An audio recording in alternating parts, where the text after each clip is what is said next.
Mi nombre es Roberto. Tengo 52 años y trabajo como conserje en una escuela primaria aquí en el centro de Chihuahua, desde hace unos 5 años. Es un trabajo que siempre me ha dado orgullo. Cuidar el lugar donde los niños aprenden, mantener todo limpio y funcionando. La escuela está en una calle muy transitada, en un edificio viejo de 2 pisos con patio central y pasillos largos que hacen eco con cualquier ruido. Durante el año escolar, el lugar hierve de vida. Son casi 300 alumnos de 6 a 12 años corriendo, gritando, jugando. Conozco cada rincón de esta escuela, cada grieta en la pared, cada puerta que rechina. Vivo solo en un departamento pequeño a unas cuadras de ahí.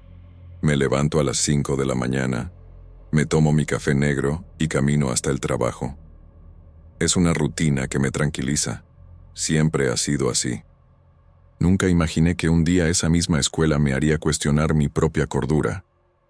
Era julio de 2019, pleno verano, y la escuela estaba cerrada por las vacaciones. Me habían dejado a cargo de la limpieza general y algunas reparaciones que había que hacer antes del regreso a clases en agosto. El director me entregó las llaves y me dijo que tenía carta blanca para hacer lo que fuera necesario.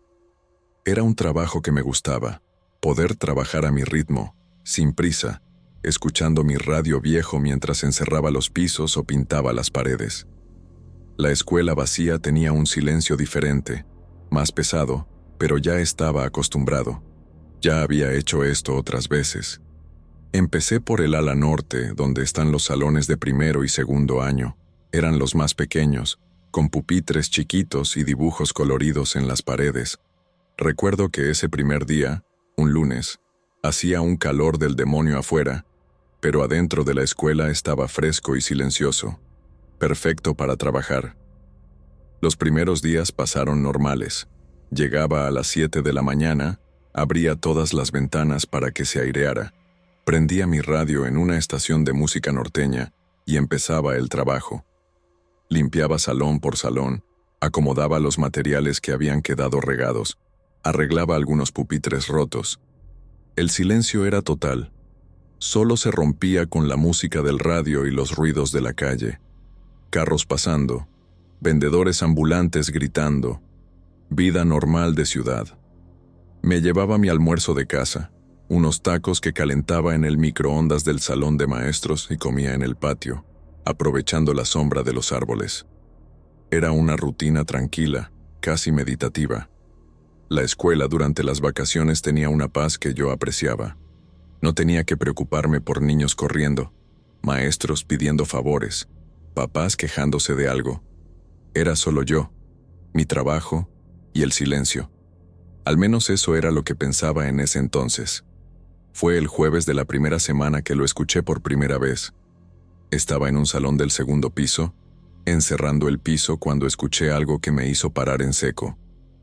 Eran risitas de niño, bien bajitas, que venían del pasillo. Apagué el radio y me quedé escuchando. Silencio total. Pensé que había sido mi imaginación. Tal vez algún eco de la calle que había subido por las ventanas abiertas. Regresé al trabajo, pero unos minutos después lo escuché otra vez. Esta vez eran pasos pequeños corriendo por el pasillo. Ese ruido característico de tenis de niño en el piso de cerámica. Se me aceleró el corazón un poco. Salí del salón y miré todo el pasillo. Vacío, completamente vacío. Fui hasta la escalera. Bajé, revisé si algún portón estaba abierto. Todo cerrado, todo normal. Regresé al salón pensando que debía estar cansado, que mi mente me estaba jugando una mala pasada. Al fin y al cabo, yo pasaba todo el año escuchando esos sonidos. Era natural que mi cerebro los reprodujera hasta en el silencio, pero los sonidos continuaron. No todos los días, pero con una frecuencia que empezó a molestarme.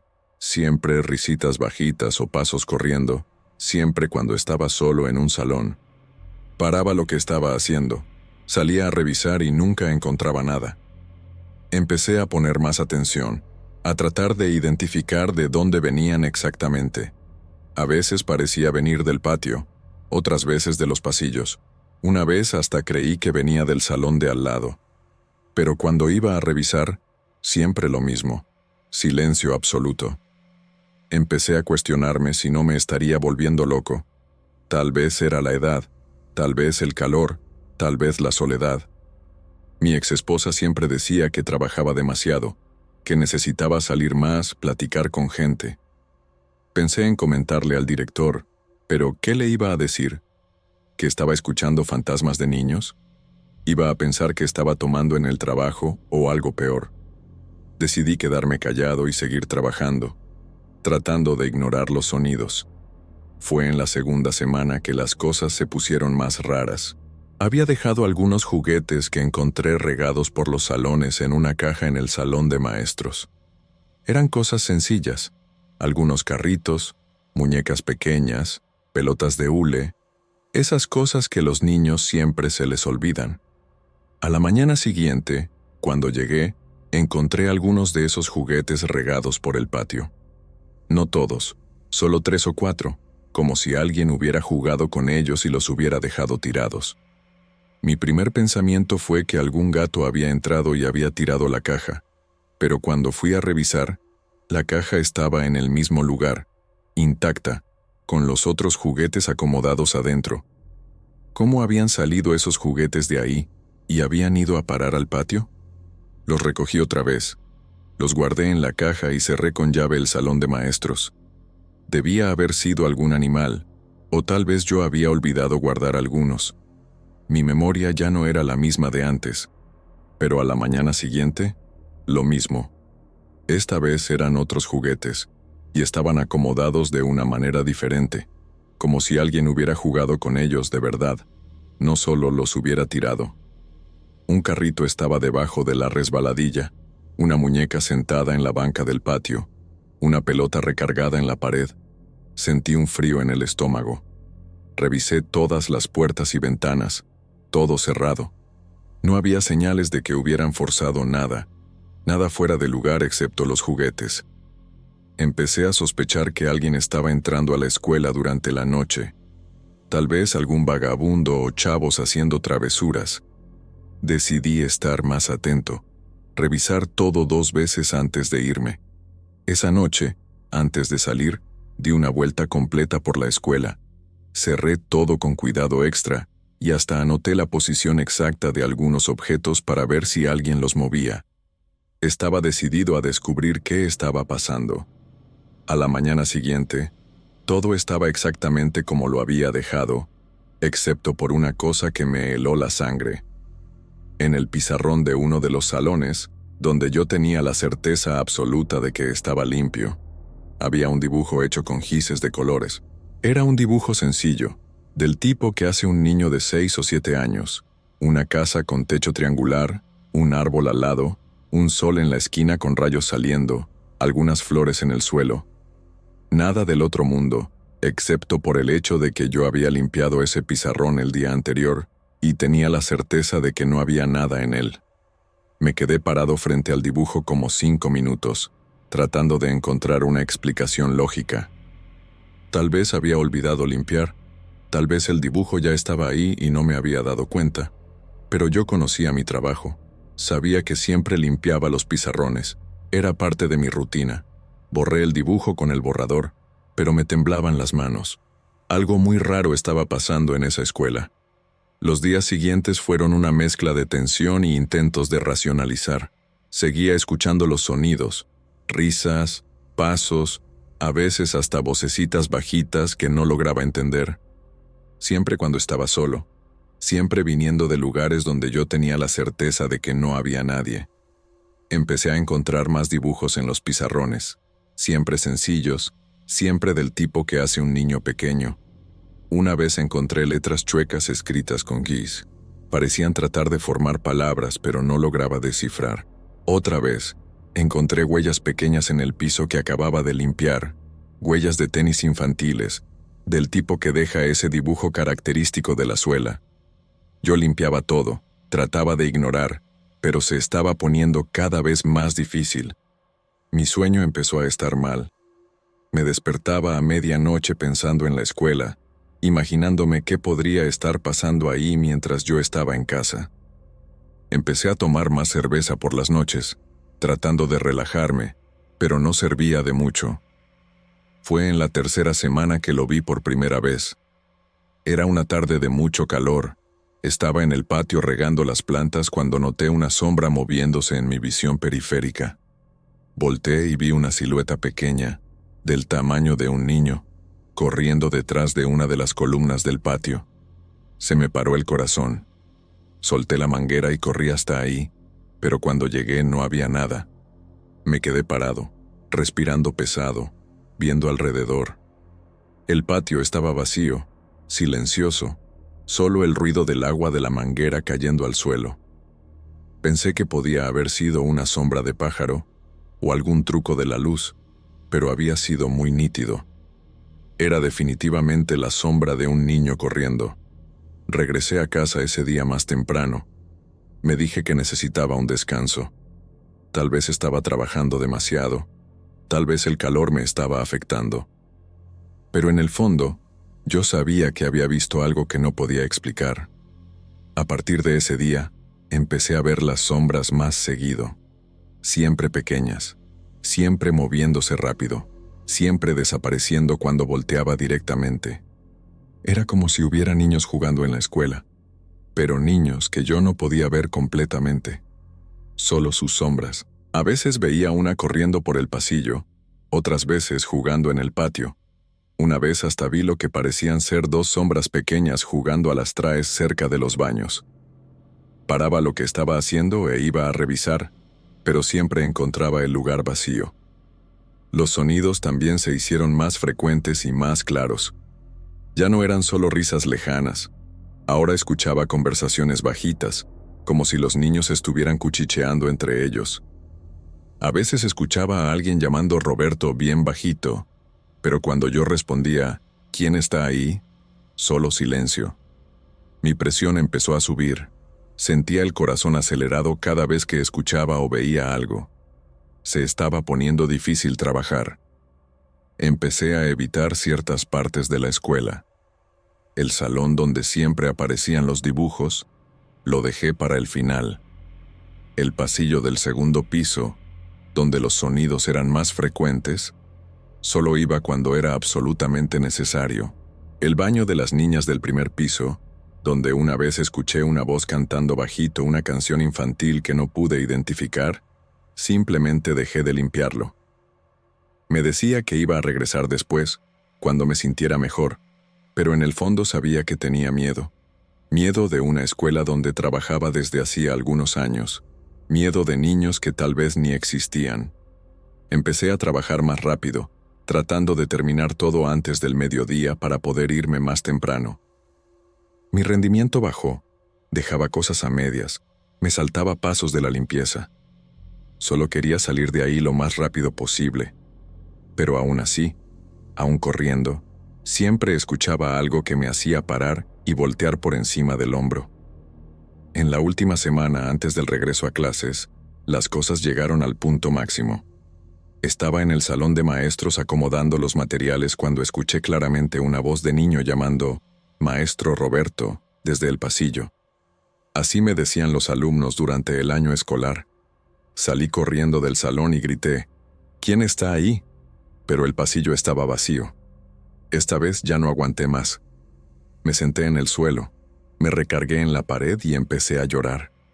Llorar de miedo, de confusión, de no entender qué me estaba pasando.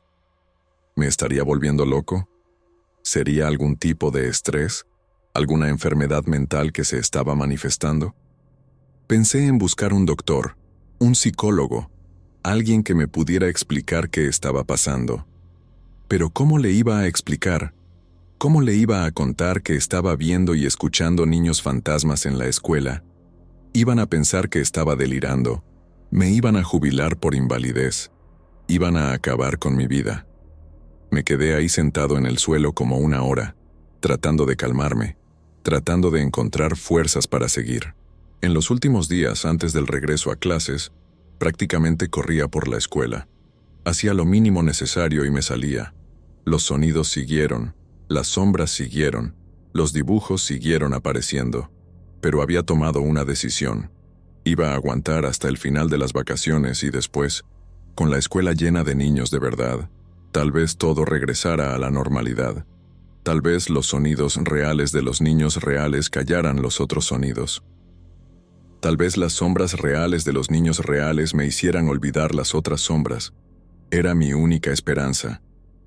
El último viernes antes del regreso, cuando estaba guardando mis materiales de limpieza, escuché por última vez esa voz llamando, «Maestro Roberto». Esta vez no fui a revisar. Solo respondí bajito, «Adiós, muchachos», y cerré la escuela. No sé por qué dije eso. Las palabras salieron solas de mi boca. Pero en ese momento, sentí como si fuera lo correcto. Como si fuera una despedida. Cuando regresaron las clases, a principios de agosto, estaba ansioso por ver si mi teoría era correcta. Y de cierta manera, lo era. Con la escuela llena de niños reales, corriendo, gritando, jugando, dejé de notar los otros sonidos. O tal vez habían dejado de pasar. No sé. Las sombras también desaparecieron, perdidas entre tantos niños reales corriendo para acá y para allá. Los dibujos en los pizarrones ahora los hacían los alumnos de verdad, así que ya no había manera de distinguir. Por algunas semanas, pensé que todo había regresado a la normalidad, que tal vez me había imaginado todo, que había sido solo el estrés de la soledad y el calor. Pero en el fondo, yo sabía que no me había imaginado nada. Había sido demasiado real, muy específico, muy consistente para ser solo imaginación. Algo había pasado en esa escuela durante las vacaciones. Algo que no podía explicar pero que había vivido en carne propia. Hoy, algunos años después, todavía trabajo en la misma escuela. Nunca le conté a nadie lo que pasó ese verano. El director a veces pregunta por qué parezco más nervioso durante las vacaciones. ¿Por qué siempre busco excusas para no quedarme solo en la escuela por mucho tiempo? Le digo que es la edad, que me estoy poniendo más miedoso. Se ríe y dice que es normal, que todo mundo se pone más cauteloso con el tiempo. Si supiera la verdad, durante el año escolar, cuando la escuela está llena, me siento seguro. Los niños reales me tranquilizan, sus gritos y risas me calman. Pero cuando llegan las vacaciones de diciembre o las de julio, siento ese frío en el estómago otra vez. Todavía escucho los sonidos a veces. Todavía veo las sombras de vez en cuando. Aprendí a vivir con eso, a aceptar que hay cosas en la vida que no tienen explicación. Pero hay algunos salones que todavía evito cuando estoy solo, algunos pasillos por donde paso demasiado rápido, algunos rincones de la escuela donde simplemente ya no voy. El salón donde siempre aparecían los dibujos, nunca más lo limpié solo durante las vacaciones. Siempre busco una excusa, siempre lo dejo para cuando hay más gente en la escuela. El baño de las niñas del primer piso también se volvió territorio prohibido para mí cuando estoy solo. Y hay una cosa que nunca le he contado a nadie, que me deja más confundido que todo. A veces cuando estoy trabajando durante el año escolar y un niño me dice, «Maestro Roberto», siento un escalofrío, porque la voz es exactamente igual a la que escuchaba durante las vacaciones. Exactamente igual. Volteo a ver al niño que me habló y está ahí real, de carne y hueso, sonriéndome. Pero por un segundo, solo por un segundo, me pregunto si realmente está ahí, o si es solo una más de esas voces que me atormentaron ese verano. Es una sensación horrible, que me hace cuestionar mi propia percepción de la realidad. Pero le sonrío de vuelta. Le respondo lo que el niño quiere, y sigo con mi trabajo. Porque eso es lo que hago. Sigo trabajando, sigo viviendo, sigo fingiendo que entiendo el mundo que me rodea.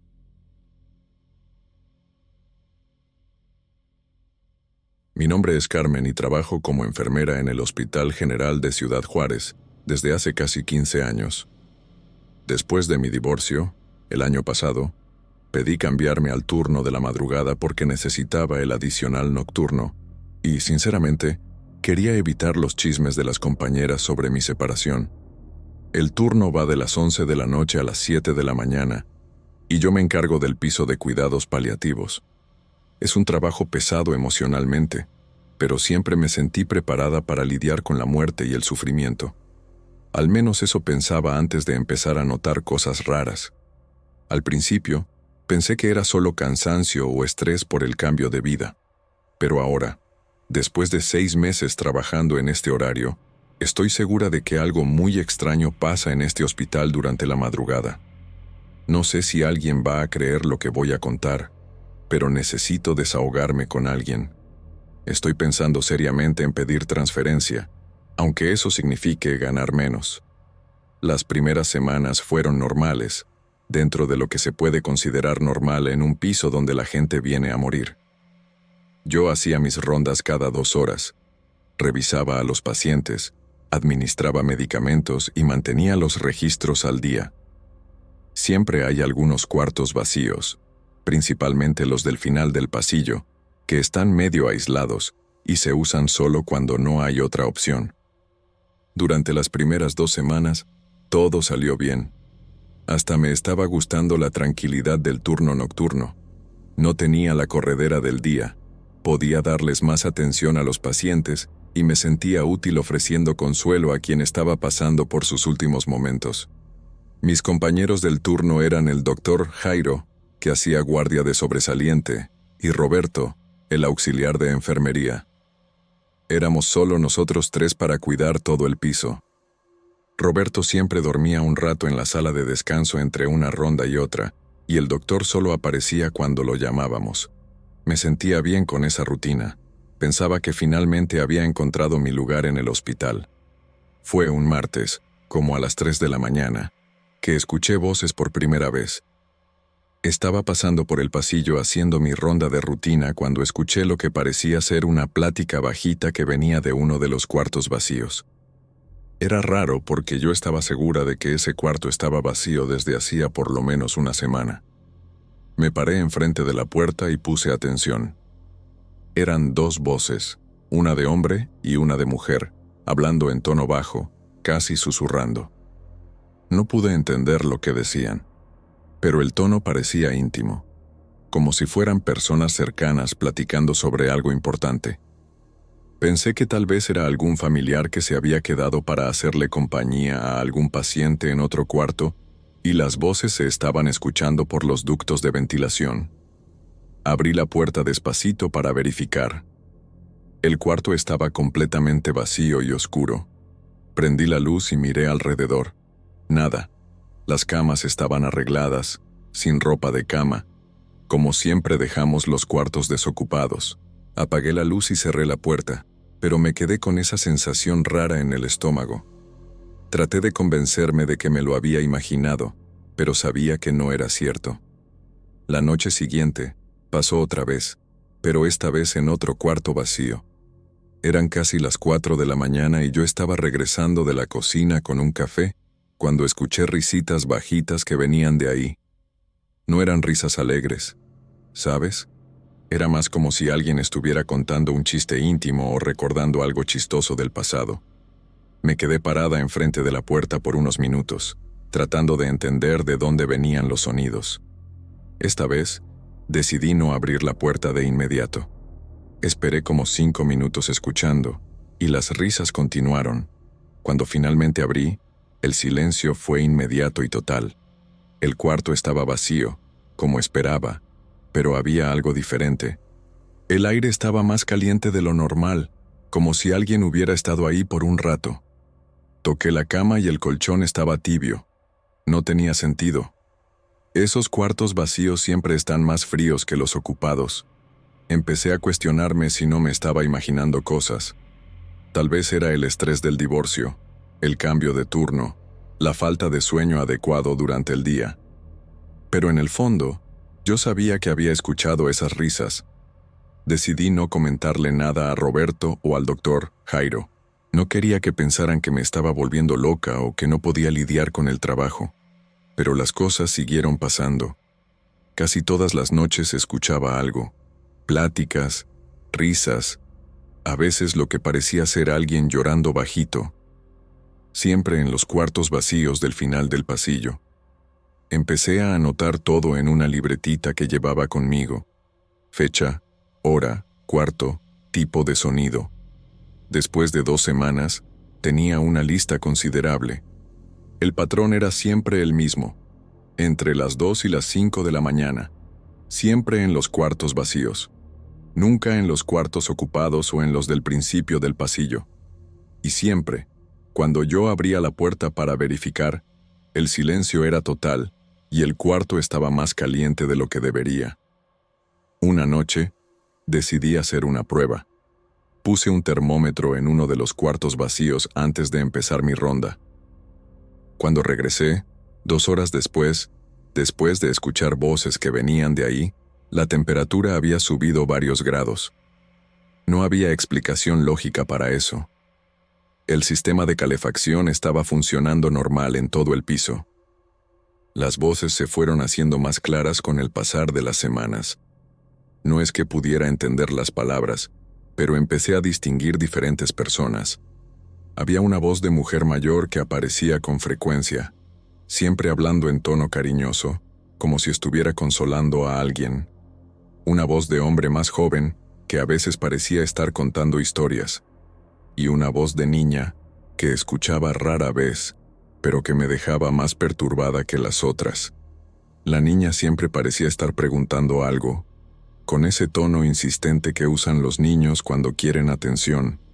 Una noche, la voz de la niña se escuchó tan clara que pude entender una palabra: mamá. Se me disparó el corazón. Me quedé pegada a la puerta del cuarto, escuchando esa vocecita llamando a su mamá una y otra vez. Cuando abrí la puerta, además del silencio habitual, sentí un olor dulce en el aire, como si alguien hubiera estado comiendo dulces o chocolate. El cuarto estaba vacío, pero la cama no solo estaba tibia, sino que tenía una depresión en el colchón, como si alguien pequeño hubiera estado acostado ahí. Salí corriendo y me fui directo a la sala de descanso, donde dormía Roberto. Desperté a Roberto y le conté todo. Me miró con cara de preocupación, pero no de incredulidad. Carmen, me dijo, no eres la primera persona que reporta estas cosas. Yo trabajo aquí desde hace 10 años, y ya he escuchado historias parecidas de otras enfermeras del turno nocturno. Me contó que algunas enfermeras antes que yo habían pedido transferencia alegando experiencias raras en el piso de cuidados paliativos. La administración siempre lo atribuía al estrés del trabajo con pacientes terminales. Roberto admitió que él mismo ya había escuchado cosas raras, pero siempre trataba de ignorarlas. La diferencia es que tú estás poniendo atención e investigando, me dijo. Tal vez por eso se está haciendo más intenso. Le pregunté si pensaba que estaba loca, y negó con la cabeza. No, Carmen. Yo creo que estás viendo algo que siempre ha estado aquí, pero que la mayoría de la gente prefiere ignorar. Esa plática me dio un alivio momentáneo, pero también me dejó más asustada. Si Roberto, que trabajaba ahí desde hacía tanto tiempo, confirmaba que había algo raro, entonces no me estaba imaginando cosas. Pero eso también significaba que el problema era real. La semana siguiente, las experiencias se intensificaron. Las voces se hicieron más frecuentes y más claras. Empecé a escuchar no solo pláticas, sino también otros sonidos, pasos en el pasillo cuando estaba sola, puertas cerrándose solas, y una vez hasta el sonido de una televisión prendida en un cuarto vacío, aunque sabía que esos cuartos no tenían televisión instalada. Una noche, mientras estaba organizando medicamentos en la sala de enfermería, escuché claramente a alguien cantando una canción de cuna en uno de los cuartos vacíos. Era la voz de la mujer mayor que ya había escuchado antes, pero esta vez estaba cantando. La melodía era familiar, una de esas canciones que las abuelitas les cantan a los nietos. Me quedé hipnotizada escuchando. La voz era tan dulce y reconfortante que por un momento se me olvidó dónde estaba. Cuando me di cuenta, ya estaba caminando hacia el cuarto, como si me estuviera atrayendo la canción. Me paré enfrente de la puerta y me quedé escuchando por casi 10 minutos. La mujer cantaba la misma canción una y otra vez, siempre con el mismo cariño en la voz. Cuando finalmente abrí la puerta, el silencio fue ensordecedor, pero el olor estaba ahí otra vez, ese olor dulce que no podía identificar. Fue esa misma noche que vi la primera sombra. Estaba regresando de la cocina cuando noté movimiento al final del pasillo. Era una silueta oscura, del tamaño de una persona, que pasó rápidamente enfrente de uno de los cuartos vacíos. Pensé que era Roberto, pero cuando miré hacia la sala de descanso, él estaba ahí durmiendo. Caminé despacio hasta el final del pasillo, con el corazón latiéndome fuerte. No había nadie. Todos los cuartos estaban cerrados y oscuros, pero cuando pasé enfrente del cuarto donde había visto la sombra, sentí ese olor dulce otra vez, más fuerte esta vez. Y la puerta, que yo estaba segura de haber dejado cerrada, estaba entreabierta. Empujé la puerta despacito y prendí la luz. El cuarto estaba vacío, pero había algo diferente. La cama no solo tenía una depresión en el colchón, había dos depresiones, una grande y una pequeña, como si una mujer y una niña hubieran estado acostadas ahí juntas. La cobija que siempre dejábamos doblada a los pies de la cama estaba parcialmente extendida, cubriendo las depresiones. Me tembló la mano cuando toqué la cobija. Estaba caliente y suave, como si alguien acabara de levantarse. Salí del cuarto y cerré la puerta con llave, pero sabía que eso no iba a servir de nada. Las semanas siguientes fueron una pesadilla.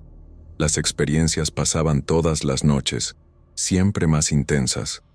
Empecé a ver sombras con frecuencia, siempre al final del pasillo, siempre moviéndose entre los cuartos vacíos. A veces eran sombras de adultos, a veces más pequeñas, como de niños. Una noche, vi una sombra empujando lo que parecía ser una silla de ruedas. Otra noche, vi dos sombras caminando de la mano. Nunca se me acercaban, pero yo sentía que estaban conscientes de mi presencia. Las voces también cambiaron. Además de las pláticas y canciones, empecé a escuchar llamados, enfermera. Escuchaba a veces, siempre en tono bajo y urgente. Por favor, ayúdeme, escuchaba otras veces. Era como si estuvieran pidiendo ayuda, pero cuando iba a verificar, no encontraba a nadie. Lo peor era que empecé a reconocer algunas voces. La mujer mayor, el hombre joven, la niña. Era como si fueran personas específicas, no solo voces al azar. Empecé a pensar en ellos como si fueran conocidos míos. Eso me asustaba, pero también me hacía sentir menos sola durante esas largas madrugadas. Era como si tuviera compañía, aunque fuera una compañía que no podía ver claramente. Una noche, todo cambió. Era un jueves, como a las 3:30 de la mañana, cuando escuché a la niña llorando en uno de los cuartos vacíos. No era el llanto normal que ya había escuchado antes. Era un llanto desesperado, como si estuviera asustada o con dolor. Corrí hasta el cuarto y abrí la puerta sin dudar. Por primera vez no hubo silencio inmediato. El llanto continuó por unos segundos después de que prendí la luz, y pude localizar exactamente de dónde venía. De la esquina derecha del cuarto, cerca de la ventana. Miré fijamente hacia esa esquina y, por un momento, juro que vi la silueta de una niña pequeña, sentada en el suelo, con las rodillas dobladas y la cara escondida entre los brazos. La imagen duró solo unos segundos, pero fue tiempo suficiente para que notara detalles. Traía un vestidito claro y tenía el cabello oscuro y chino. Cuando parpadeé, había desaparecido, pero el llanto continuó por unos segundos más antes de parar completamente. Me quedé parada ahí temblando, mirando hacia la esquina vacía. El olor dulce estaba más fuerte que nunca, y ahora podía identificarlo. Era olor a medicina para niños, de esos jarabes dulces que les damos a los chavitos. Salí del cuarto tambaleándome y me fui directo a despertar a Roberto. Roberto se puso pálido cuando le conté lo que había pasado. Me llevó a la cocina, hizo té y se quedó conmigo hasta que dejé de temblar. Carmen, me dijo, yo creo que necesitas hablar con alguien de la administración. Esto se está poniendo muy intenso. Le pregunté si pensaba que estaba loca, y negó con la cabeza. No, yo creo que estás viendo algo real, pero tal vez sea algo que no deberías estar viendo sola. Entonces me contó algo que nunca había mencionado antes. Hace algunos años, una enfermera llamada Elena había tenido experiencias muy parecidas a las mías. Ella también veía sombras y escuchaba voces en los cuartos vacíos. La diferencia es que Elena empezó a responderles a las voces, a tratar de ayudar. Se obsesionó, me dijo Roberto. Empezó a traer juguetes para los cuartos donde escuchaba niños. Dejaba comida en los cuartos donde escuchaba a los adultos. La administración pensó que estaba teniendo un colapso nervioso y la transfirieron al turno de día. Renunció una semana después. La historia de Elena me asustó, pero también me hizo sentir menos sola. Al menos no era la primera persona que pasaba por esto, pero también me hizo darme cuenta de que estaba caminando hacia el mismo destino que ella. Decidí que iba a tratar de hablar con el doctor Jairo sobre lo que estaba pasando. Era un hombre mayor, con mucha experiencia, y siempre había sido respetuoso conmigo. La noche siguiente, cuando vino a hacer una visita de rutina, le pedí hablar con él en privado. Le conté todo: las voces, las sombras, los cuartos calientes, la visión de la niña. Me escuchó sin interrumpir, con una expresión seria en la cara. Cuando terminé, se quedó en silencio por mucho tiempo. «Carmen», me dijo finalmente, «yo trabajo en este hospital desde hace más de 20 años. Ya he visto muchas cosas que no puedo explicar científicamente». Me contó que, en su opinión, los lugares donde hay mucho sufrimiento y muerte a veces guardan energía de las personas que pasaron por ahí. «No estoy hablando de fantasmas o espíritus», me dijo. «Estoy hablando de algo que la ciencia todavía no puede explicar completamente. Tal vez sea solo nuestra mente tratando de procesar todo el dolor y la pérdida que presenciamos aquí». Sus palabras me dieron un poco de consuelo, pero no explicaban por qué estaba viendo y escuchando cosas tan específicas. El doctor Jairo era un hombre de ciencia, pero hasta él admitía que había cosas inexplicables en ese lugar. El doctor Jairo me sugirió que me tomara unos días libres para descansar y pensar. «Si cuando regreses las experiencias continúan, vamos a hablar con la administración sobre una transferencia», me dijo. Acepté la sugerencia y me tomé una semana libre. Durante esos días, traté de no pensar en el hospital, pero era imposible. Soñaba con la mujer cantando, con el hombre contando historias y principalmente con la niña llorando. Era como si se hubieran vuelto parte de mi vida. Cuando regresé al trabajo, el lunes siguiente, estaba determinada a ignorar cualquier cosa rara que pasara. Iba a hacer mi trabajo y ya. Pero en la primera noche de regreso, las cosas se pusieron aún más intensas. No solo escuché las voces habituales, sino que también empecé a escuchar mi nombre siendo llamado. «Carmen», escuchaba claramente, siempre viniendo de los cuartos vacíos. «Carmen, ven acá», escuchaba otras veces. Era como si supieran que había regresado y estuvieran tratando de llamar mi atención. Resistí la tentación de ir a verificar, pero fue una de las noches más difíciles de mi vida profesional. Era como ignorar a alguien que estaba pidiendo ayuda, y eso iba contra todos mis instintos de enfermera. El martes, pasó algo que cambió todo. Era como a las 4 de la mañana cuando escuché a la niña llorando en uno de los cuartos vacíos, como siempre. Esta vez, sin embargo, no solo estaba llorando. Estaba gritando: «Carmen, ayúdame». Mi nombre. Sabía mi nombre y me estaba pidiendo ayuda. Me quedé paralizada en el pasillo, escuchando esa vocecita desesperada llamándome. «Carmen, tengo miedo», me dijo. «No encuentro a mi mamá». Se me partió el corazón. Era una niña asustada, buscando a su mamá, y me estaba pidiendo ayuda. Todos mis instintos maternales se activaron. No pude resistir. Caminé hasta el cuarto y abrí la puerta despacito. «Estoy aquí», dije bajito. «¿Dónde estás?» Por un momento hubo silencio total. Después escuché pasitos pequeños acercándose. No vi nada, pero sentí una presencia acercarse a mí. El aire se puso más frío a mi alrededor, y sentí como si alguien pequeño estuviera agarrando mi mano. «Gracias, Carmen», escuché susurrado muy cerca de mi oído. «Ya no tengo miedo». La sensación duró solo unos segundos, pero fue real.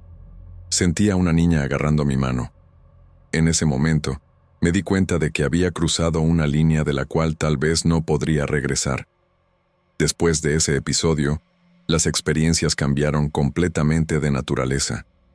Las voces se hicieron más raras, pero cuando pasaban, siempre eran dirigidas a mí. La mujer mayor a veces me agradecía por cuidar bien a los pacientes. El hombre a veces hacía comentarios sobre cómo era una buena enfermera, y la niña, ocasionalmente, me contaba sobre sus sueños o me pedía que le cantara. Yo empecé a responder, siempre en voz baja para no despertar a los pacientes reales. Era como si hubiéramos desarrollado una relación. Ya no eran presencias que asustaban, sino compañía. Personas solitarias que habían encontrado a alguien dispuesto a escucharlas. Roberto notó el cambio en mi comportamiento. «Te ves más tranquila», me dijo una noche. «¿Ya pararon las experiencias raras?» No supe cómo responder. Técnicamente, no habían parado. Habían evolucionado a algo diferente, algo que no sabía si era mejor o peor. Estaba empezando a sentirme responsable por ellos, como si fueran pacientes especiales que necesitaban cuidados diferentes, cuidados que solo yo podía ofrecer.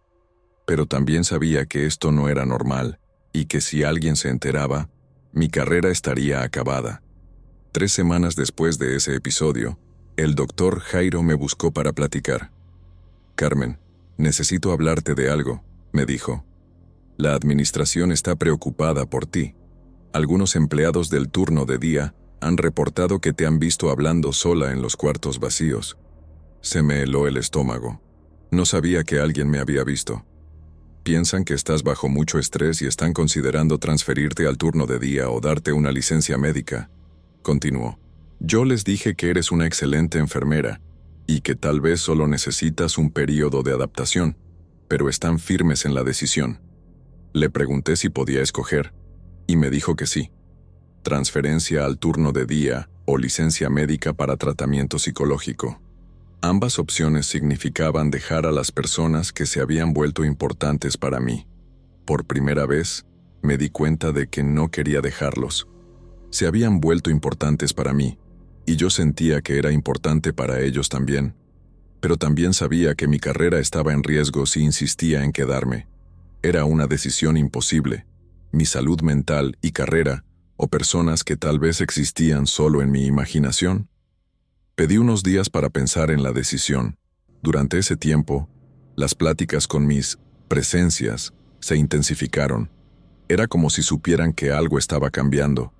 La mujer mayor me agradecía constantemente por haber sido buena compañía. El hombre me contaba historias sobre su vida, sobre su familia, sobre cómo había sido difícil morir solo. Y la niña, mi pequeña amiga, me preguntaba si me iba a ir como las otras enfermeras.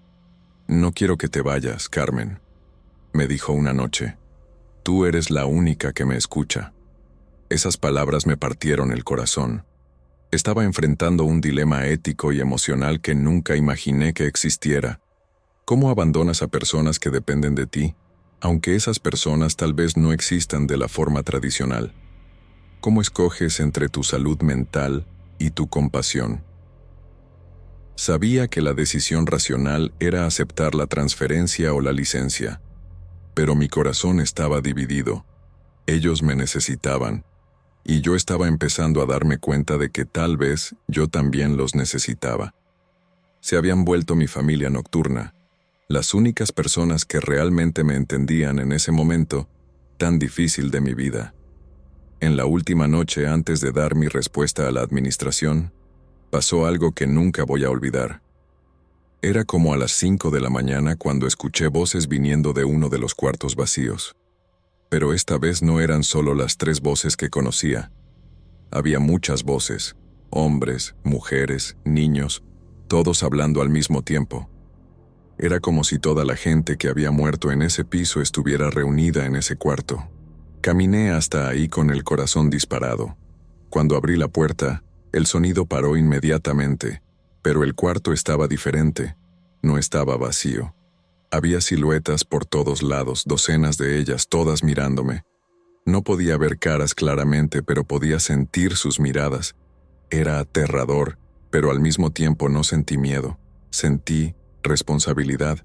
Carmen, escuché decir a la mujer mayor, gracias por cuidar de nosotros. Gracias por no tener miedo, dijo el hombre. Gracias por ser nuestra amiga, susurró la niña. Una por una, las siluetas empezaron a desaparecer, hasta que quedaron solo las tres que conocía. Se acercaron a mí, y por un momento, juro que pude ver sus caras claramente. La mujer era una señora de cabello blanco y sonrisa gentil. El hombre era alguien de mediana edad con ojos tristes pero bondadosos. Y la niña era una chavita como de 6 años, con el cabello chino que había visto antes. Sabemos que necesitas irte, dijo la mujer mayor. Entendemos, agregó el hombre. Pero te vamos a extrañar, susurró la niña, con lágrimas en los ojos. Yo también empecé a llorar. No quiero dejarlos, dije. Se volvieron importantes para mí. Y tú para nosotros, respondió la mujer. Pero tienes una vida que vivir, Carmen. Nosotros ya vivimos la nuestra. El hombre se acercó más. Nos diste algo que nadie más nos dio. Atención, cariño, respeto. Eso es todo lo que queríamos. La niña vino hacia mí, y por un momento sentí como si me hubiera abrazado. Voy a ser una niña buena, me dijo. Ya no voy a llorar tanto, lo prometo. Ese fue el momento más emotivo y surreal de mi vida. Me estaba despidiendo de personas que tal vez existían solo en mi mente, pero que se habían vuelto reales para mí de una forma que nunca imaginé que fuera posible. Gracias por dejarme conocerlos, dije. Gracias por confiar en mí. Uno por uno, desaparecieron, pero no antes de que cada uno me diera un último adiós. La niña fue la última en irse. Cuídate, Carmen, me dijo, y si algún día regresas, estaremos aquí. Después de eso, el cuarto quedó vacío y frío, como siempre había estado. A la mañana siguiente, le comuniqué a la administración que aceptaba la transferencia al turno de día. El doctor Jairo se sintió aliviado, y Roberto dijo que me iba a extrañar, pero que entendía mi decisión. No le conté a nadie sobre la despedida de la noche anterior. ¿Cómo podría? ¿Quién creería que me había despedido de fantasmas o espíritus o lo que fueran? Mi primera semana en el turno de día fue rara. El hospital era completamente diferente durante el día, lleno de movimiento, ruido, vida. Era más fácil, de cierta forma, pero también me sentía fuera de lugar. Me había acostumbrado a la tranquilidad de la madrugada, a la intimidad que proporcionaba el turno nocturno.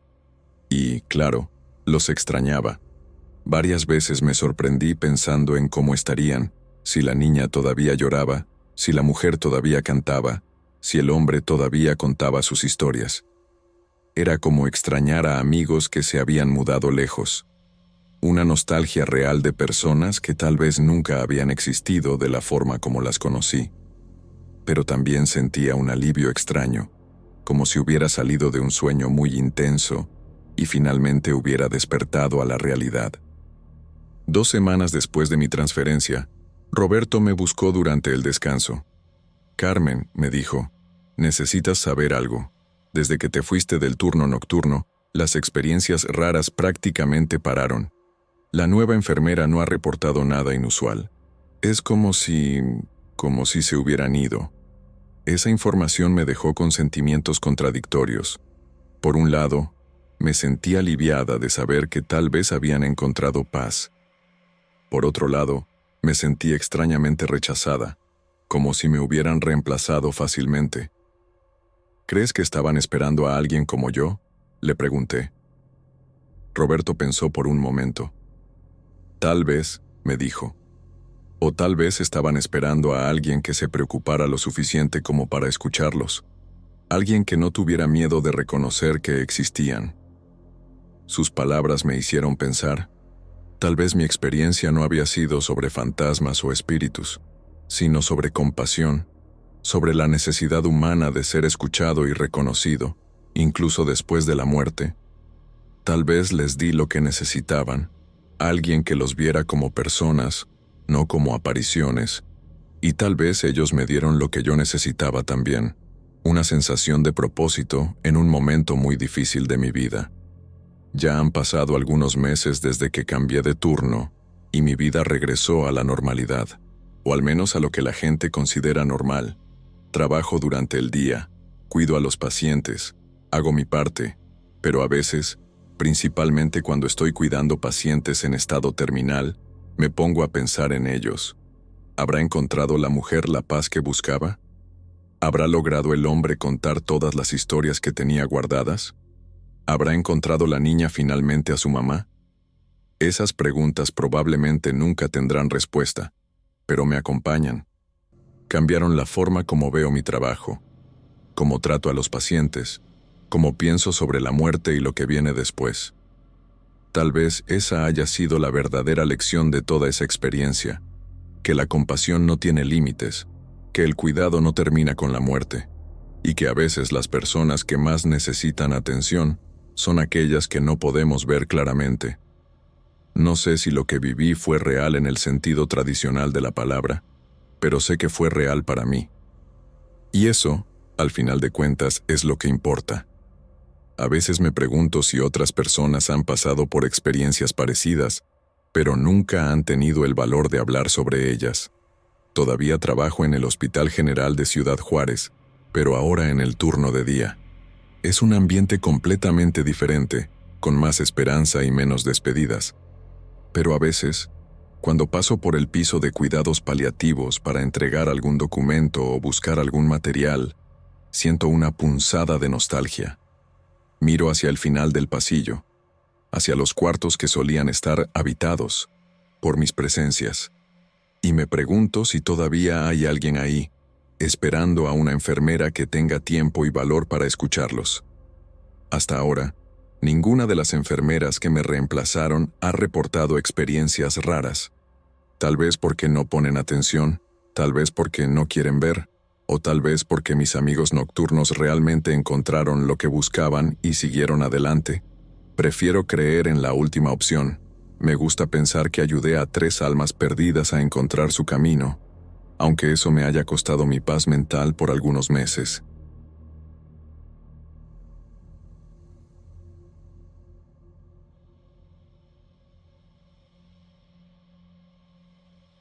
Mi nombre es Miguel. Tengo 42 años y vivo aquí en Ciudad Juárez desde hace unos buenos años. Después del divorcio, que fue una situación muy difícil, me mudé a un departamentito pequeño en el barrio de Anapra, de esos con paredes delgadas donde escuchas a los vecinos peleando toda la noche. Trabajo como técnico de mantenimiento en edificios corporativos del centro, arreglando aires acondicionados descompuestos, cambiando focos fundidos y lidiando con tuberías tapadas. Nada glamoroso, pero paga las cuentas. Mi turno es nocturno, de las 10 p.m. a las 6 a.m., porque es cuando las oficinas están vacías y puedo trabajar sin molestar a nadie.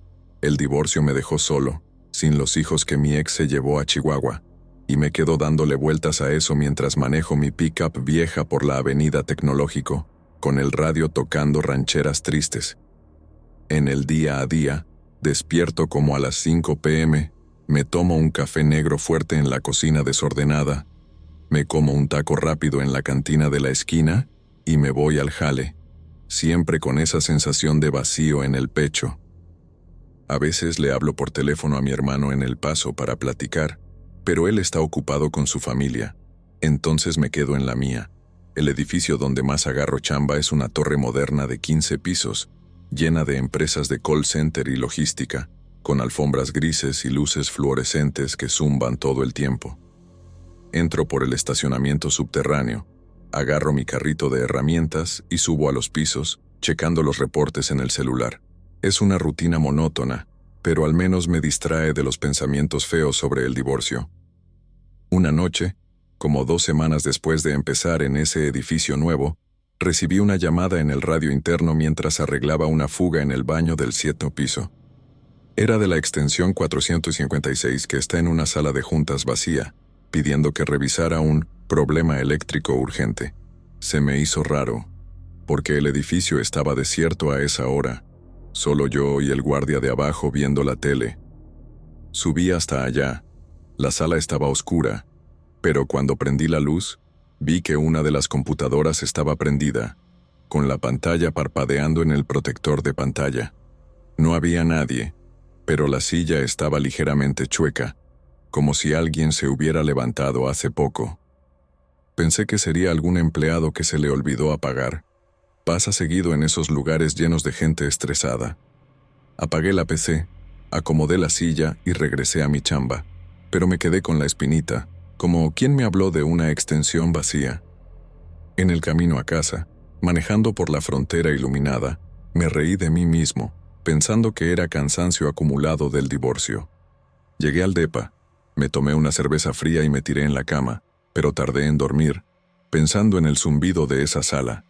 Al día siguiente, le conté a mi compañero de jale, el Juan, y se encogió de hombros, diciendo que era falla en el sistema telefónico. Volvió a pasar unos días después, llamada de la extensión 312, en el 10º piso, reportando ruido extraño en el aire acondicionado. Llegué ahí y la sala estaba vacía, pero había documentos nuevos regados en la mesa, como reportes impresos con fechas recientes, como si alguien hubiera trabajado ahí minutos antes. El aire estaba frío, funcionando normal, pero una de las sillas giratorias estaba girando despacio, como si la hubieran empujado. Mi corazón se aceleró un poco, pero razoné que podía ser viento de la ventilación o algo así. Revisé los papeles. Eran cosas de logística, nada fuera de lo normal, pero ¿por qué dejados ahí? Apagué las luces, cerré la puerta con llave y bajé, sintiendo un peso en el estómago. En el elevador, me vi en el espejo y vi mi cara cansada, con ojeras del mal dormir posdivorcio. Le conté al guardia al salir. Dijo que nadie había entrado después de las 8 p.m. y se rió, diciéndole, fantasmas corporativos. En casa, me comí un burrito recalentado y traté de ver un partido de fútbol, pero mi mente regresaba a esa silla girando sola. Dormí mal, soñando con salas vacías llenas de papeles volando. Las llamadas se volvieron rutina, cada noche una extensión diferente hablándome al radio, pidiendo arreglos tontos en pisos vacíos. Yo iba. Encontraba computadoras prendidas con archivos abiertos, como si alguien estuviera editando hojas de cálculo en Excel, y documentos frescos impresos, con tinta todavía oliendo. Las sillas siempre parecían recién movidas, algunas todavía balanceándose ligeramente cuando entraba. Empecé a dudar de mi cordura. O sea, ¿estaría imaginando esto por la soledad del divorcio? Mi exmujer me habló una vez en esa época para hablar de los niños y casi le cuento, pero me detuve, pensando que me iba a decir loco. En el jale, evité comentar con el Juan para no parecer paranoico. Manejaba a casa al amanecer, con el sol saliendo sobre el desierto, y me sentía observado, como si los edificios me siguieran. Traté de cambiar la rutina, tomando café en un diner diferente, pero la incomodidad persistía. Una noche, grabé el radio en el celular para probarme a mí mismo, pero la grabación solo captaba estática. Eso me puso más ansioso, sudando frío a pesar del aire helado del edificio. La escalada empezó cuando las llamadas incluyeron voces, no solo reportes secos, sino susurros pidiendo ayuda. Por favor, hay un problema aquí. La primera vez fue de la extensión 789, en el 10º piso, y la voz sonaba distante, como si el teléfono estuviera lejos de la boca. Llegué ahí temblando un poco, la sala vacía, computadora prendida mostrando un email no enviado, pidiendo socorro por un accidente. Nadie cerca, silla girando despacio, documentos con manchas que parecían sangre seca, pero era solo tinta roja. Mi pecho se apretó. Recordé el divorcio y cómo me sentía impotente, y casi lloré ahí mismo. Le hablé al guardia, pero dijo que el sistema estaba normal. En casa, busqué en Google sobre fallas telefónicas, pero nada explicaba las voces. Dormí con la luz prendida, despertando sudado a medianoche. Le conté a mi hermano por teléfono. Me sugirió que estaba estresado y necesitaba vacaciones. Pero las llamadas continuaban, cada vez más urgentes, dejándome con insomnio crónico. Investigué por mi cuenta, platicando con el conserje viejo del edificio durante el día, mientras tomaba un café en la lonchería de enfrente. Mencionó un accidente laboral hace años. Un empleado que se cayó del 10º piso durante un mantenimiento nocturno, muriendo al instante. Fue encubierto por la empresa para evitar demandas, pero el tipo era un técnico como yo, divorciado también, trabajando solo. Mi corazón se detuvo, conectando los puntos con las llamadas de las extensiones de esos pisos. Regresé al jale en la noche con las manos temblorosas, checando los archivos viejos en el sótano. Encontré reportes empolvados confirmando el accidente, con fotos borrosas del cuerpo. Sentí un escalofrío, como si eso explicara todo, pero al mismo tiempo me hacía dudar más de la realidad. Le hablé al Juan para desahogarme, pero estaba borracho y se rió. En casa, evité el espejo, pensando que veía sombras en las esquinas. Las voces en las llamadas ahora suplicaban: «No me dejes aquí, Miguel», usando mi nombre, lo que me heló la espina. Las noches se volvieron un infierno, con llamadas constantes, voces lloronas pidiendo ayuda de pisos vacíos, donde encontraba escenas de trabajo reciente, computadoras con tareas incompletas, documentos firmados con fechas viejas, sillas todavía tibias como si alguien hubiera estado sentado. Mi divorcio me dejaba vulnerable, pensando que era karma o locura. Traté de ignorar, pero una vez la voz gritó: «¡Auxilio!», haciéndome correr a los pisos. Nada, solo evidencia de presencia humana reciente sin nadie. Empecé a llevar lámpara extra, checando rincones oscuros. El guardia notó mi cara pálida y preguntó si estaba todo bien. Mentí, diciendo que era cansancio. En casa, comía mal, perdiendo peso, y les hablaba a los niños solo para escuchar voces normales. La investigación me consumía, leyendo foros en línea sobre apariciones corporativas, pero negaba, pensando que era estrés psicológico. Las llamadas escalaban a gemidos de dolor, dejándome paranoico. Una madrugada, la confrontación pasó en el 10º piso, extensión 312, hablando con voz desesperada.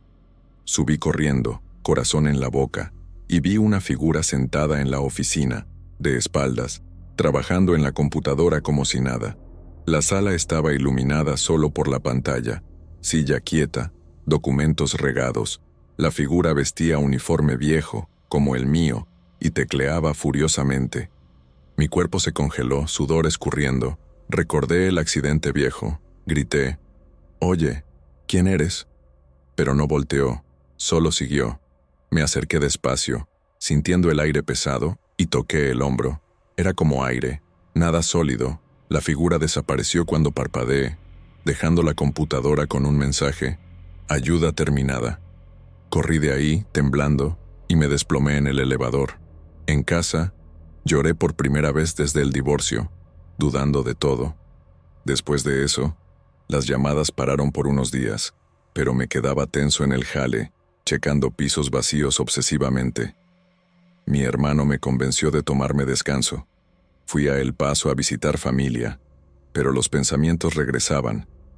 Volví al edificio, todo normal, pero sentía ojos siguiéndome. Le conté al conserje. Negó más detalles del accidente. La vida siguió, pagando cuentas, lidiando con el divorcio, pero esa figura me atormentaba en los sueños. Traté terapia en línea, pero paré, pensando que era tontería. Las voces hacían eco en la mente, pidiendo ayuda. Ahora, evito el 10º piso, pero ¿y si regresa? Eso me mantiene despierto en la noche, cuestionando la realidad.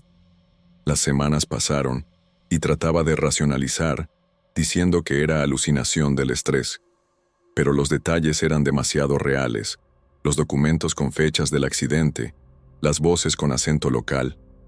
Mi depa parecía más vacío, haciendo eco de memorias. Le hablé a mi ex. Me desahogué un poco. Dijo que me cuidara. En el jale, evité llamadas nocturnas, pero el radio tocaba estática solo. El guardia bromeaba, pero veía miedo en sus ojos. Comía tacos en la calle para distraerme, pero el peso persistía. La investigación paró, miedo de descubrir más. La figura en la oficina se volvía obsesión, haciéndome dudar de la cordura. La vida cotidiana se volvía lucha contra la paranoia. Lentamente, regresé a la rutina, arreglando cosas en el edificio, pero con el corazón acelerado en pisos altos. El divorcio dolía menos, reemplazado por este miedo psicológico. Los amigos notaban mi distracción en las carnes asadas. Investigué más sobre el accidente, encontrando obituario en línea del técnico muerto. Se parecía a mí, divorciado, solitario. Eso me sacudió, pensando que era una señal. Las llamadas escaseaban, pero cuando venían, eran susurros suaves. Las ignoraba, enfocándome en el trabajo. En casa, leía libros para distraerme. Pero la duda quedaba. ¿Era real o mente quebrada? El terror se instalaba en el día a día. Una noche, llamada de la extensión del accidente, voz pidiendo, «Termina mi trabajo». Fui, sala vacía, pero silla girando. Me senté, completé un documento al azar, sintiendo paz extraña. Después, nada más. ¿Pero y si hubiera ayudado a algo invisible? Eso me dejaba inquieto. Le conté al Juan, sugirió demonio, pero me reí forzado. La vida siguió, pagando renta, visitando niños. Lo psicológico pesaba, pero resistía. Ciudad Juárez se volvía escenario de mi angustia interna. Tal vez era solo soledad amplificada. Los meses rodaron, y las anomalías disminuyeron, pero la memoria de la figura persistía, haciéndome cuestionar llamadas normales. Mi jale mejoró, promoción a supervisor, pero evité noches solo. Divorcio finalizado, custodia compartida, alivio mezclado con miedo. Los amigos me invitaban a fiestas, me distraía, pero en la noche, en el depa, escuchaba ecos de voces. Investigación abandonada, para preservar cordura. La confrontación se volvía leyenda personal, ambigua. ¿Era real? ¿O proyección de la mente? Eso me consumía despacio. Ahora, años después, todavía trabajo en el mismo edificio, pero cambié turnos a diurno. Las llamadas nocturnas se volvieron folclore entre compañeros. Mi nuevo matrimonio ayudó, pero le cuento esto a pocos, como a usted. La figura en la oficina, nunca más la vi, pero siento presencia a veces.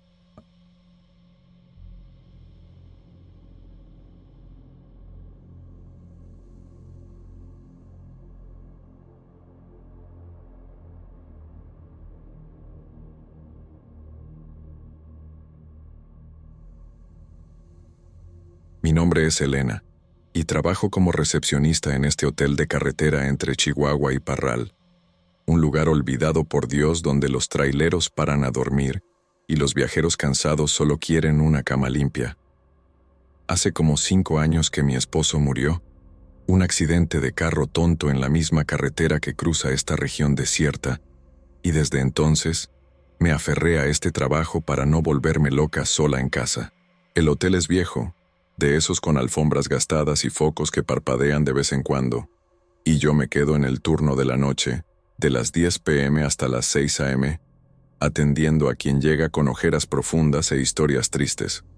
Al principio, era solo rutina, checar identificaciones, entregar llaves, preparar el café aguado de la mañana para los huéspedes que despiertan temprano. Pero entonces empezaron las quejas, sutiles al inicio, como si fueran solo reclamos normales de gente estresada. Un huésped me dijo que escuchó ruidos en el cuarto de al lado, como pasos y murmullos, pero el cuarto 237 está clausurado desde hace años, con una cinta amarilla en la puerta y polvo acumulado. Me reí en el momento. Dije que era el viento o ratas, pero en el fondo eso me molestó, porque yo misma ya había sentido un escalofrío pasando por ahí. Una noche, después de una lluvia fuerte que dejó la carretera enlodada, una pareja de turistas vino a quejarse otra vez sobre ruidos viniendo del 237. Juraban que era como si alguien estuviera arrastrando muebles o gimoteando bajito, y pidieron cambiar de cuarto. Traté de calmarlos, ofrecí un descuento, pero cuando se fueron, la curiosidad me ganó. Esperé a que el hotel se quedara silencioso. Agarré la llave maestra que el gerente guarda en el cajón y fui hasta allá, el corazón latiendo un poco más rápido de lo normal. La puerta chirrió al abrir, y el cuarto estaba oscuro, con olor a humedad y abandono. Prendí la luz débil y vi la televisión vieja, de esas de tubo, todavía tibia al tacto, como si la hubieran apagado hace poco. Mi estómago se revolvió. ¿Quién habría prendido eso? Miré alrededor, y en el piso empolvado había marcas de pies, pequeñas y delicadas, como de zapatos de mujer, yendo hasta la ventana y regresando al baño. Me convencí de que era imaginación. Tal vez algún empleado había entrado a limpiar y se le olvidó, pero salí de ahí temblando, cerrando la puerta con prisa y regresando a la recepción para tomarme un té caliente y olvidar. Los días siguientes fueron normales, o al menos traté de que fueran. Vivo sola en una casita sencilla cerca del hotel, con un perro callejero llamado Pancho que le ladra a cualquier sombra, y por la mañana me cocinaba huevos revueltos para mí misma, pensando en el luto que todavía me pesaba como una piedra en el pecho. Pero las quejas no pararon. Un trailero solitario vino a la recepción una madrugada, ojos rojos de cansancio, diciendo que escuchó risas ahogadas y golpes en la pared de su cuarto, que quedaba 2 pisos abajo del 237. Hasta grabó en el celular un sonido bajo y distorsionado que podría ser viento, pero para mí sonaba como voces. Empecé a notar patrones, los ruidos siempre después de medianoche, y ahora extendiéndose a los cuartos vecinos, como si algo se estuviera moviendo por el hotel. Le reporté al gerente, un hombre flojo llamado Don Carlos, que se rió y dijo que eran leyendas urbanas para atraer turistas mórbidos. Pero yo no podía reírme. En la noche, sola en la recepción, me quedaba escuchando el silencio, esperando el siguiente sonido, y mi sueño diurno se volvió un tormento de pesadillas donde veía sombras moviéndose.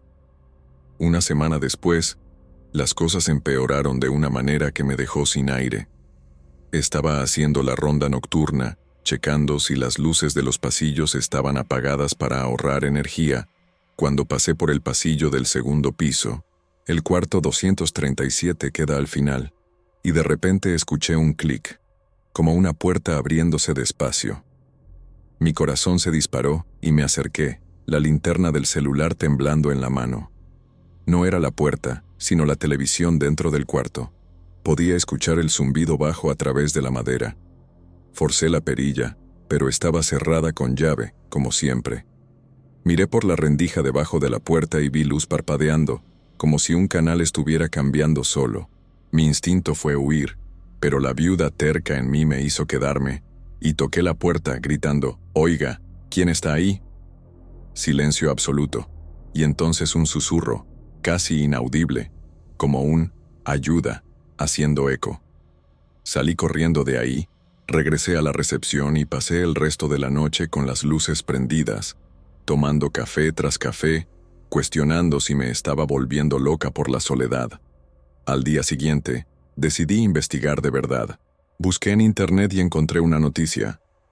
Años atrás, una mujer joven, probablemente una viajera, murió en el cuarto 237 de sobredosis, drogas mezcladas con alcohol, encontrada días después por una camarista. El periódico de 2012 confirmaba. Se llamaba María, tenía 28 años, y vino de Chihuahua huyendo de una relación mala. El hotel clausuró el cuarto para evitar escándalos, pero rumores de apariciones circulaban entre los empleados. Regresé al trabajo con un nudo en la garganta, pensando en mi propia viudez, en el dolor que no se quita, y me pregunté si aquello era un eco de sufrimiento ajeno.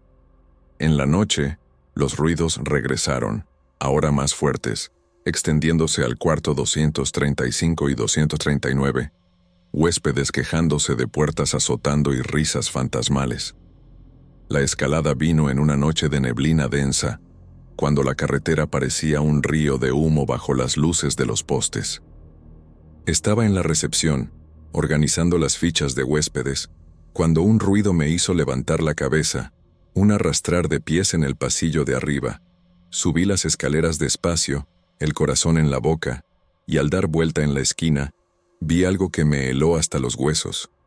En la ventana del cuarto 237, una figura femenina, pálida y etérea, con cabello largo y oscuro, mirando hacia afuera como si esperara a alguien. No se movió, solo se quedó ahí, silueta contra el vidrio empañado, y juro que vi sus hombros subir y bajar como si respirara.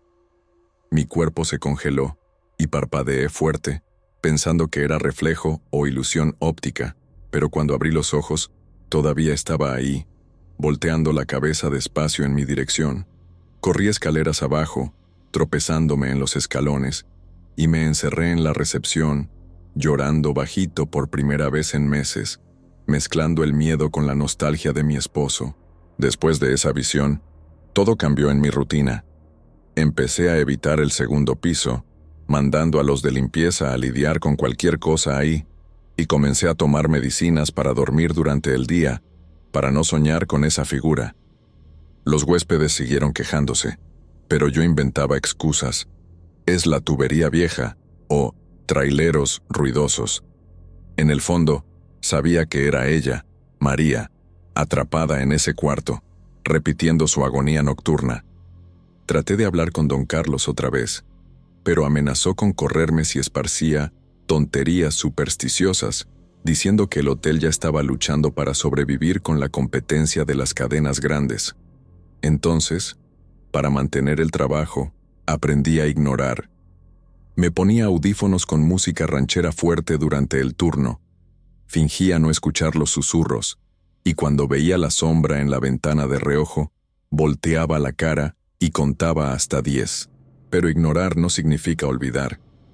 A veces, por la mañana, en casa con Pancho ladrándole a la nada, me encuentro pensando en ella, imaginando su vida antes de la sobredosis, tal vez huyendo de un amor tóxico como yo huí del dolor de la pérdida. Los ruidos se extendieron a los cuartos adyacentes, y ahora hasta en el lobby siento un escalofrío, como si ojos me siguieran. Un huésped una vez describió la misma figura en la ventana, y yo solo asentí diciendo que era truco de luz. Mi sueño es interrumpido por sueños donde soy ella, sola en el cuarto, pidiendo ayuda que no llega. Empecé a rezar más, prendiendo veladoras a la Virgen de Guadalupe en la recepción, pidiendo paz para los espíritus inquietos. El hotel se volvió una prisión para mí, pero es lo que me mantiene en pie, pagando las cuentas y distrayéndome de la soledad. Con el tiempo, la convivencia se volvió una rutina amarga. Marco en el calendario los días en que los ruidos son más intensos, generalmente en las noches de luna llena, cuando la carretera se queda vacía y el silencio amplifica todo. Ya vi la figura más veces, siempre en la ventana, nunca acercándose, pero su mirada parece suplicante, como si quisiera contar su historia. Investigué más sobre sobredosis, leí sobre fantasmas psicológicos, cuestionando si no es mi mente proyectando el luto no resuelto. Hablé con una curandera en Parral, que me dio hierbas para quemar en el cuarto, pero no tuve valor de entrar ahí otra vez. Los huéspedes van y vienen, ajenos al peso del lugar, y yo me quedo, sonriendo falsamente, sirviendo café y entregando llaves, mientras en el fondo siento que ella me observa, esperando que la libere de alguna forma. Una noche, el clímax vino cuando los ruidos se extendieron a mi propio cuarto de descanso, atrás de la recepción. Escuché pasos suaves, como tacones femeninos en el piso de madera, y el olor de perfume barato invadió el aire. Me levanté de la cama, sudando frío, y vi la puerta entreabierta, aunque había cerrado con llave. En el espejo del baño, un mensaje empañado: «Ayúdame». Mi grito hizo eco por el hotel vacío, despertando a los pocos huéspedes. Inventé una historia de pesadilla para calmarlos. Después de eso, decidí que ignorar era la única salida. Compré tapones para los oídos, evito mirar a las ventanas en la noche, y me enfoco en el trabajo, contando los minutos hasta el amanecer. Pero la presencia de ella persiste, un recordatorio constante de la fragilidad de la vida. Ahora, Años después, todavía estoy aquí, viuda y recepcionista, conviviendo con lo invisible. El hotel no cambió, la carretera sigue peligrosa, y aprendí a vivir con el miedo, transformándolo en rutina. A veces platico con ella en pensamiento, pidiendo que me deje en paz. Pero en el fondo sé que somos parecidas.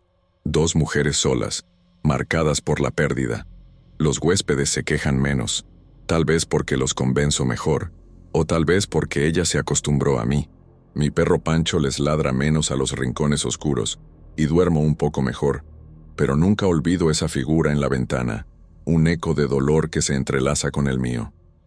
Reflexionando sobre todo, me doy cuenta de que el terror no es lo sobrenatural, sino la soledad que revela. Trabajar en este hotel me enseñó a soportar lo insoportable, a ignorar los susurros para no perder el techo sobre la cabeza. Ya pensé en renunciar, irme a Chihuahua a vivir con parientes. Pero, ¿qué haría allá? Aquí, al menos, tengo propósito, aunque venga con fantasmas. La figura femenina todavía aparece de vez en cuando, pero finjo no ver. Volteo la espalda y continúo mi turno, esperando que salga el sol sobre la carretera desierta. La convivencia se volvió un arte para mí. Anoto las quejas de los huéspedes en un cuaderno escondido, para no alarmar al gerente, y en la noche, cuando empiezan los ruidos, canto bajito canciones que a mi esposo le gustaban, para ahogar el sonido. Ya vi a otros empleados salir corriendo, pero yo me quedo, terca como siempre. Tal vez un día entre al 237 y confronte lo que sea que esté ahí, pero por ahora, ignoro y sobrevivo, una viuda en una carretera olvidada. Los inviernos son los peores, con el viento aullando como almas perdidas, amplificando los ruidos del cuarto clausurado. Me envuelvo en cobijas en la recepción, viendo telenovelas mexicanas en la tele chiquita, para distraer la mente. Los huéspedes cuentan historias parecidas de otros hoteles embrujados, y sonrío, diciendo que es folclore, pero en el fondo me pregunto si todos cargamos fantasmas internos.